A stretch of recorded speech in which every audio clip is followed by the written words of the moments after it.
sinampay. Tumubo na siya. Tingnan niyo po. Sa halip na matuyo, tumubo. Kaya gagawin po namin, itatanim ko na lang to sa likod siguro katabi ng mga tanglad.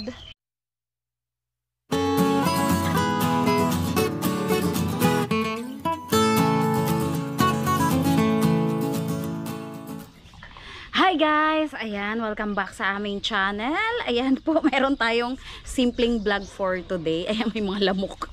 Ito pong ating mga mga pinutol na malunggay, kung makikita ninyo. Matagal na po yan, planong itanim, pero hinihintay nga po yung ulan. Pero tingnan nyo naman. Oh, tumutubo na.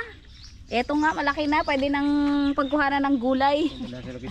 Pwede nang ilagay sa munggo. Kaya kailangan na po namin itanim ngayon. Baka kasi biglang uminit na naman, hindi siya maitanim. Siyempre, kunyari lang ako yon. Siyempre, si Daddy Di ang magtatanim. Simulan po natin doon po sa may gilid ng bakod namin para at least malapit lang at saka hindi naman sa gabal sa mga hindi siya makakalilim sa mga sakahan. Ayan, siyempre bago po ang lahat, kailangan mo nang hawanin itong mga damong nandito.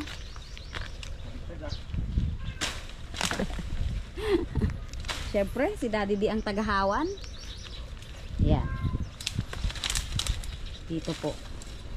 Meron pong isang papaya dyan. Mukha namang babae, Dad, na. Hindi pa kasi lumalabas yung bulaklak niya kung pahaba or ano eh. Ha? May bulaklak na nga eh. Bayaan mo lang muna dyan. Baka baka hindi, baka hindi lalaki, baka babae eh, sayang naman. Sayang pa rin yan, kuha na ng tinola. Yan, etong ipil-ipil, putulin na. Pag puputulin kayo ng Dad? Kapunin lang. Kapunin lang, kasi sayang laki na niya. Pero wala pang 1 year yan, no? Grabe talaga ang bilis ng ipil-ipil. Yan yung mga local trees kasi dito na talagang kahit na uminit o umulan. Yan na. Ay, hindi ko na naman natapos yung sasabihin ko. Uminit man o umulan, hindi na mamatay. Sabihin na naman nila, putol yung aking sinasabi. Yan, It's time na rin para malinis-linis dito, Wala na rin namang mga damo naman nakukuha ang mga manok dito. Pero maraming mga kulisap. Wala, namatay na nga yan eh. Dito rin namin ilalagay sa gilid. Para malapit lang pag kumuha ng gulay. Ito na yung aming lili dati, Yung lili po na hindi halos na wala na, na lang siya, yung bulbs na lang. Ayan na ulit. Sa tag-araw, okay na ulit yan. Yung iba, hindi naman na namin na itong mga ibang hindi na namin naayos, hindi na nahabol. Ito namatay talaga. Palmera. Ayan. Ito medyo nabubuhay. Ay, ito, ilili pa pala to. Lili pa pala to, iayos ko na lang ulit pag natapos ako ng paglilinis sa loob. Buhay na naman yung mga halaman dito. Ito po yung kalachuchi na dati ay lulugo-lugo na. Diba? Dinidilig ni tata, ngayon nabuhay. Yan. Sige, Dad. Go, Dad.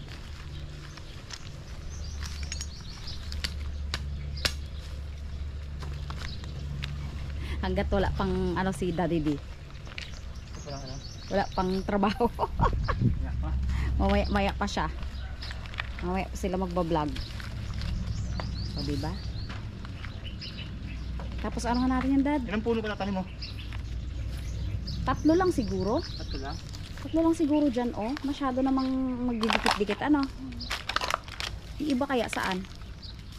Doon sa paligid ng kubo, bakod. Pwede din. Kasi open, hindi naman niya nakakasagabal talaga, mababa lang naman ang malunggay. I mean, mapayat lang, mababa, hindi mayabong ng todo. Sarap din po kasi ang bunga nun. Madami rin kami. Saan mo ilalagay yung 3 puno? Sige. Hindi naman nakadikit sa no? Hindi dikit sa mga halaman eh. Kaya nga. Kasi baka maayos pa yung ibang halaman na yan someday. Someday. Matusukan ko pa ng ibang halaman yan. Gusto ko itusok dyan, bougainvillea eh.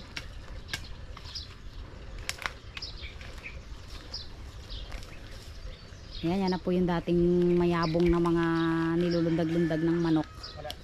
Wala na po, tuyo na. Madali na siyang bunutin, ano?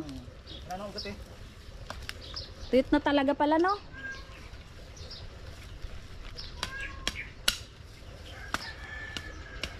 Yan.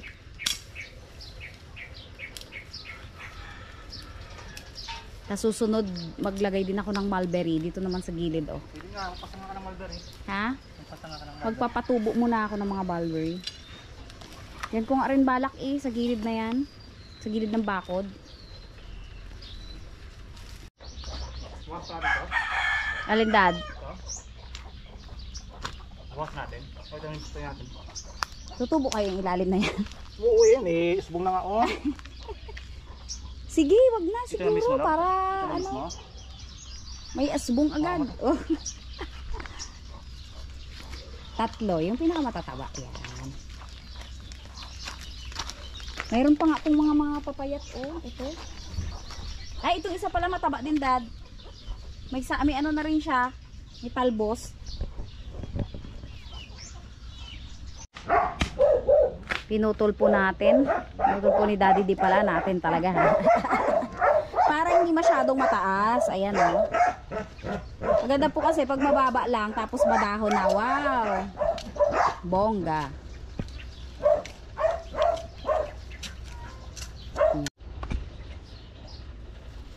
Ayan, gamitan na po ng ng panghukay. Ganda, no? Kasi ano siya ngayon? Malapok Basa. Madaling hukayin. Madaling hukayin.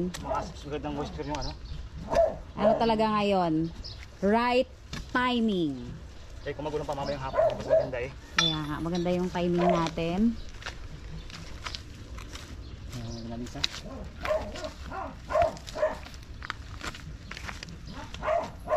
Yun.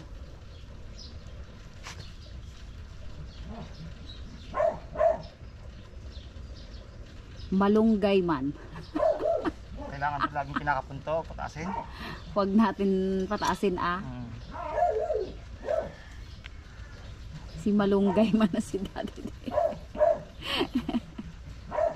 Pago na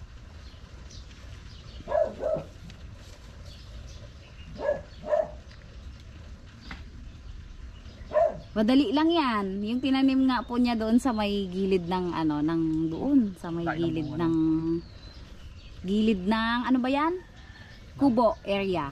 Tinanim ko doon, gilid. Oo, tinanim rin ni Daddy Dion. Ano na siya? Nakukuha na siya ng mga talbos and gulay. Bunga, I mean. Ayan. Parang vlog ko to Siyempre, vlog ni Daddy D. Hindi ko naman kasi kaya yan. Ikaw ang tanim, ako maghuhukay. Ikaw na lang, Dad. Kaya mo yan, Dad.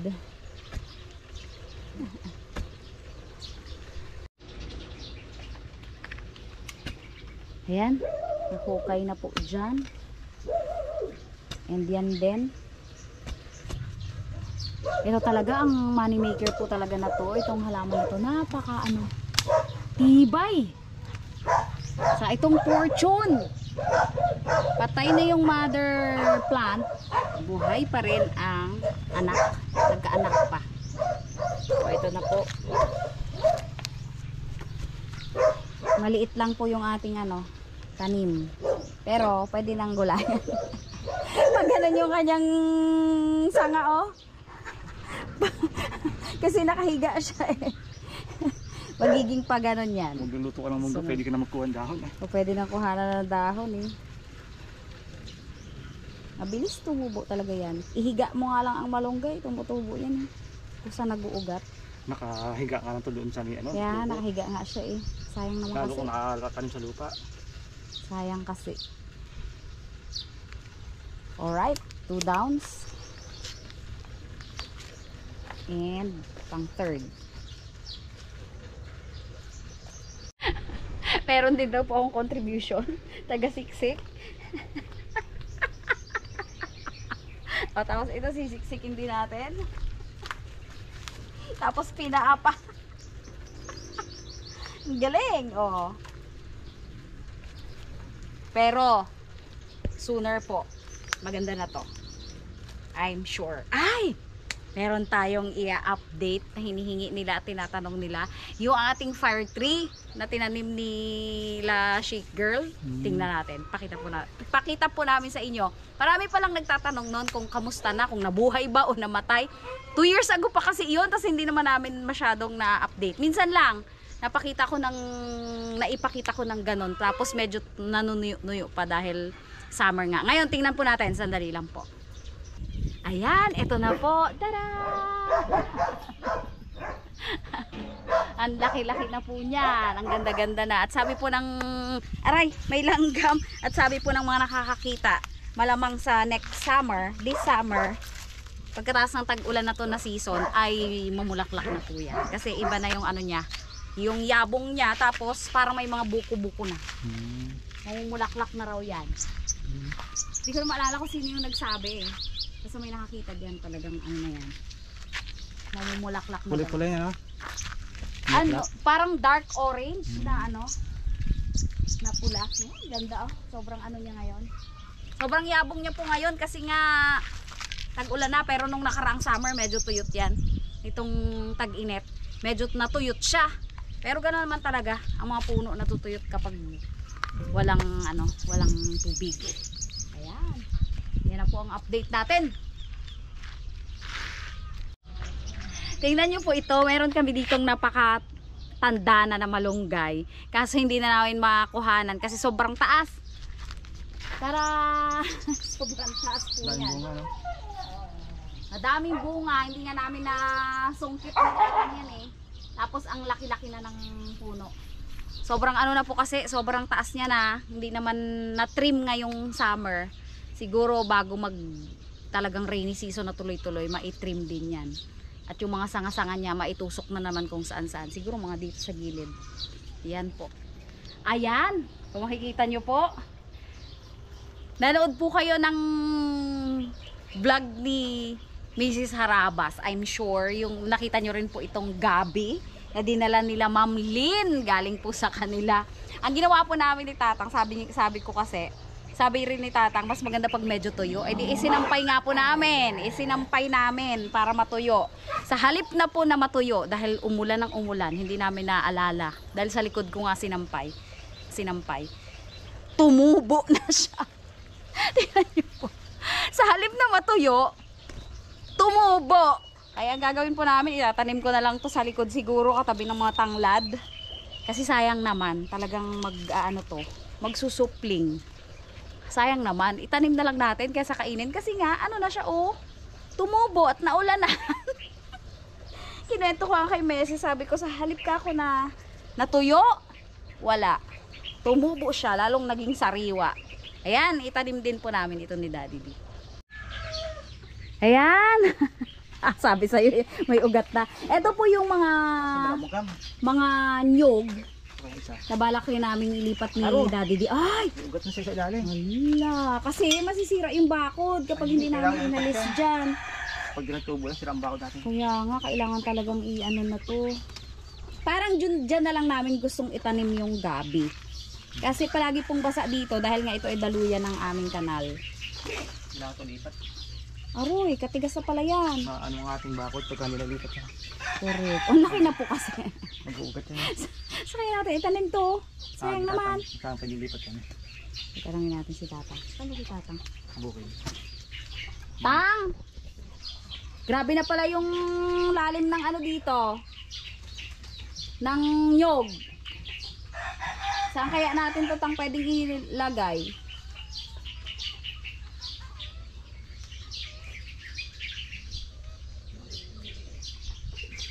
Hindi makadesign si Tatang. Tingin sa wala yun. Kasi ang laki niya na 3 piraso pa. Sayang naman din, oh. Mabuhay lang isang dyan eh. Hindi maganda na eh. Inilapag ko lang rin po kasi yan dyan nung may tubo na. Tira-tira ng mga gata nila, ano to, nila Team Ilog. Eh, nakita ko may tubo. Inilagay ko dyan. Abay, lumaki. Hindi ko na napansin. Transplanting tayo ngayon. Medyo malalim na pala tong isang ito, pero dahan-dahan naman at malambot naman. Whoop! Ano ko, malanggam. Yun lang. Malambot naman po ito. Kaya hindi masyadong ano, mahirap. Kaya lang ang laki niya agad, no? Dahan-dahan, baka maputol. Marami ugat. Bay, marami naman siyang ugat. May mga basta-basta maano yan. Mga binibenta nga, ganyan din, no? Yung pang transplant. Yun, ayun! Ayan na.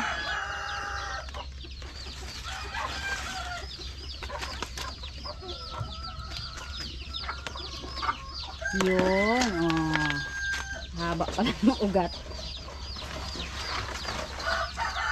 Ito. Langgam ang problema rito. Langgam nga lang. Maganda ang gabi dyan, oh, malabo ang lupa, no? Kung hindi lang po ito na tatabunan ng mga mangga, yan, may mangga po, oh, may bunga. Natatabunan ng mga puno. Maganda rin kung magtanim dito ng ano eh, ng mga okra-okra sana na.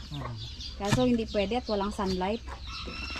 Pero ang mga gabi, okay lang yan. Wala namang bulaklak yan eh. Fruit crops naman yun eh. Mga luya, pwede dyan ano.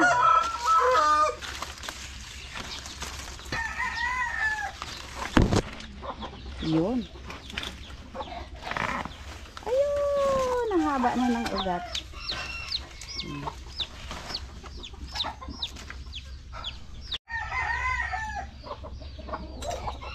Ayan. Hinuhukay na rin po ni Daddy D yung tataniman namin ng ano, gabi. Ayan. Noong araw po, ganyan lang rin naman yung aming mga taniman. Sa ilalim nga lang ng lababo. Pero ang dami naming ano doon. Nakukuhang ulam. Gabi. Ay, nandun pa. Yeah. Farm boy ngayon si Daddy D. Mabuhay kaya pag hindi nabuhay. Pagka hindi nabuhay dito ng bago eh. Ma'am Lynn, pahingi ulit pag hindi nabuhay.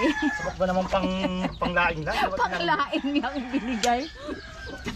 Tumubo ba naman? Ay sayang eh, oh. Panglaing lang eh. Tinanim pa. Sayang naman kasi may ugat naman yung inano niya. Binigay. Ganyan kasi yung pangtanim, yung mga may talbos sa gitna na ganyan. Eh. Kasi ganyan lang, tinatransplant. Ang ingay nung bantam chicken ko. Ingay ni Bumbum. Putulin mo na siguro yan dad muna. Huwag lang yung may talbos o sayang. May talbos na kasi. Nagulat ako magtingin ko, lulutuin ko sana. Hala, naiwan ko pala yung gabi doon sa likod. Salip na matuyo eh. Sumariwa pa eh. Ugat pa ka mo. Nag-ugat pa. Yung ugat niya talagang nanariwa yung ugat no. Mabilis tumubo.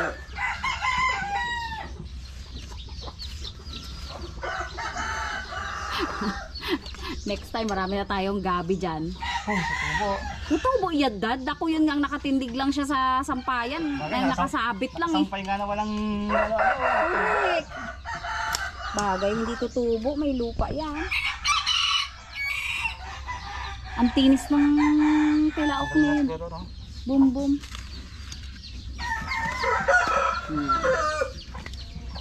Ah, na. nakaka-enjoy din naman magtanim-tanim eh. Lalo na kung may aanihin. Pwede pa yan to dyan sa pagitan oh. Pwede man yan dikit-dikit. Magsasanib-sanib puwersa nga yan eh. Pag balang araw talaga. Doon sa likod ng kalan nyo nga, maganda rin yan din maglagay ng gabi eh. Ay kaso lang pala, pag nagka-camera pala, pumupwesto ka doon no? Pwestuhan mo yung cameraman yan. Pwestuhan pala ng cameraman, hindi pwede. Pero ang ganda sana doon. Hindi nagagalaw ng mga Pag nag-uulan dito manok. bumagsakan ng tubig eh. Kaya pag ulan, dito talaga bumabagsak. Basin tong tubig eh. Saka malapit naman siya sa kanal, kaya basa rin yan. Diyan sa kita no? Oo, dyan na sa gitna. Pwede na yan. Saka hindi niya naman yan kailangan ng sunlight eh. Root crops naman yan. Sabi niya, anong hindi? Kaya nga ako tumubo kasi may sunlight na nakuha at saka tubig. Bala ka dyan, gabi ka. Tutubo ka man o hindi. Pero tutubo po yan, promise. Ganyan na ganyan lang yung mga gabi namin dati sa ilalim ng ng aming lababo.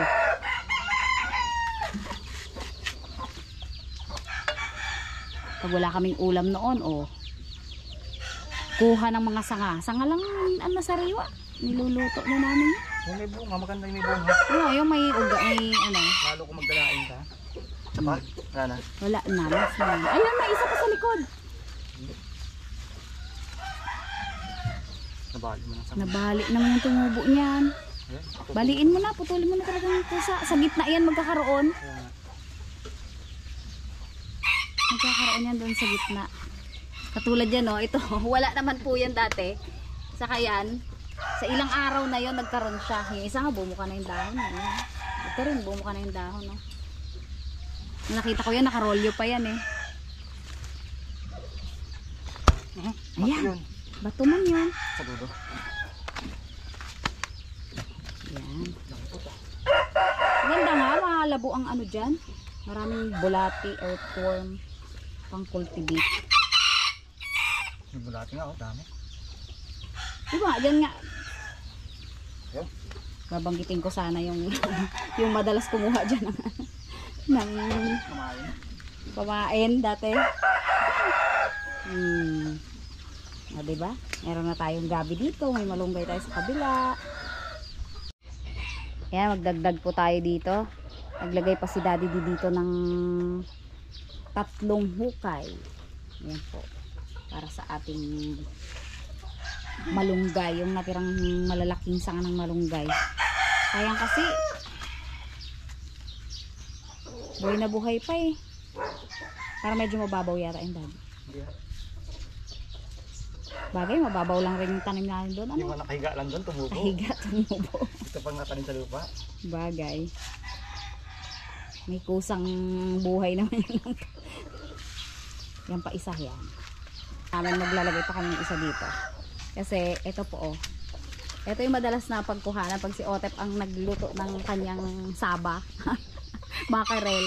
Diyan na siya kumukuha. Ayan Yan. Saka ito, napakaganda ngayon ng mga malunggay. Speaking of malunggay, magluto tayo ng ngayon. Ay, paksiw pala yun, walang malunggay, no? Ay, magmunggo pala tayo, no? Pwede. Kaso nababad ko na yung fish. Yan. Yung isang puro na yan, tanggalin na natin, Isang puno. Ito, yun, Oo, dami yan. sobrang dami yan, kung saan lang yung tumutubo. Parang ligaw na dabo lang yan. Ligaw lang yan na, puno. Hindi naman Peter Pan. Dapat ito tanggalin na rin natin. Tang. Ito. Parang inaagaw niya pa yung tang na. Parang inaagaw niya pa yung ng bayabas. Yun nga tang. Inano niya parang hindi naman kasi puto talaga. Napakarupok po na to. Ang dali niyang maputol. At saka siya, para siyang damo. Intensa na natin na.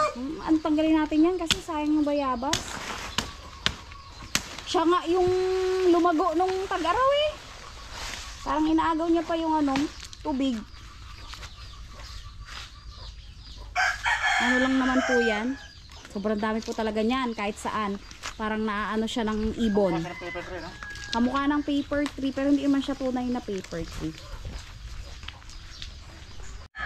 Naghahanap po kami ng reason kung bakit napakadaming punong ganon. Pero nga po pala kami dito ganyan oh. Dinadala ng mga ibon. Ayan nga po pala yung isang puno na nandito. Ayan po siya. Oh. Ang dami-dami niyang buto. Kaya pala ang dami-daming tumutubo dito sa paligid namin.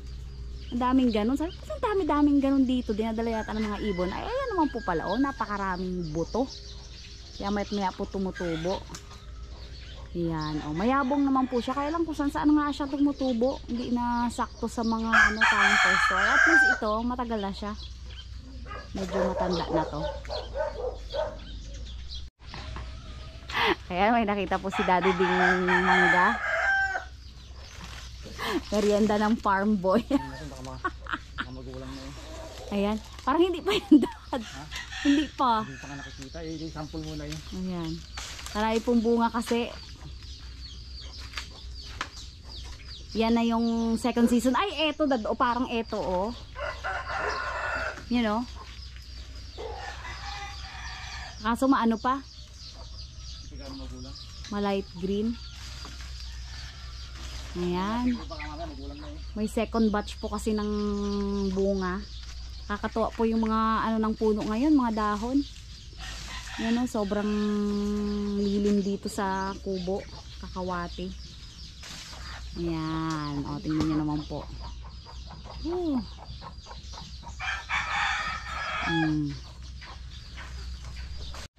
Magulang to oh. Ayan, nakakuha rin ng magulang. O, ayan ang merienda natin. Okay, wala man ng Kape. Wala man ng kape. Kahit init na init. Tara. Ayan. Ayan lang po for today's video. Medyo napahaba ang pagtatransplant ni Daddy D ng malunggay at saka ng gabi. Yung amin pong nyog ay pag-iisipan pa po namin kung saan namin ilalagay. Kasi syempre, iniisip din namin yung future na paglaki nun. Kasi napakadelikado rin po nun itabi sa bahay. Medyo marupok din. At yun po ay tamain talaga din ng kidlat. Yun pang isang reason. Kasi yung isang tita namin doon dati, maraming nyog, tamain po talaga ng kidlat. Saka natutumba. Baka pag bumagyo, syempre, delikado rin naman po pag malapit sa bahay. Ayan lang po. Maraming salamat po sa mga patuloy na sumusuporta sa aming channel at mga patuloy na nagpapatuloy. Thank you so much po.